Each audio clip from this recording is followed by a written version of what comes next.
How to set up portrait and landscape pages in the same Word document. Okay po, halimbawa dito tayo sa Word na po. Tapos, gusto po natin maglagay ng, dito pong unang page ay portrait. Tapos ito pong halimbawa itong naka-red. Gusto po natin siyang gawing landscape. Tapos yung ibang page, susunod po doon, ay portrait ulit. So, gagawin po natin dyan, pupunta po tayo sa layout. Tapos po dito sa breaks, sige po, ito po halimbawa yan, hanggang dito na po. So, yan po, layout, breaks, tapos po,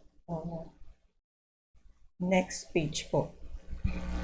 Yung pipindutin natin, section break po yan na po. Tapos po dito, ganun din po yung gagawin natin. Insert din po tayo ng break, tapos next page po. So ito pong naiwan, ito po yung gagawin natin landscape. So, ang gagawin po natin dyan, punta po tayo sa page setup na po.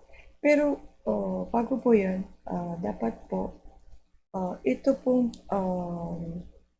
paragraph marks po natin ay i-show natin.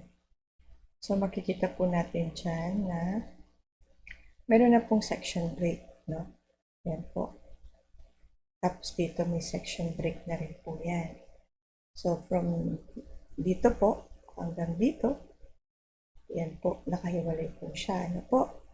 So punta na po tayo sa break, sa page setup, tapos po landscape, kasi ito po yung gusto natin gawin landscape. Tapos this section po yung nakalagay dito. So okay po natin. So mapapansin nyo po, ito po landscape na. Tapos pagdating dito, bumalik po siya sa pagka-portrait. Po. So yun po yung purpose ng breaks po. Kung gusto nyo mag-iba-iba ng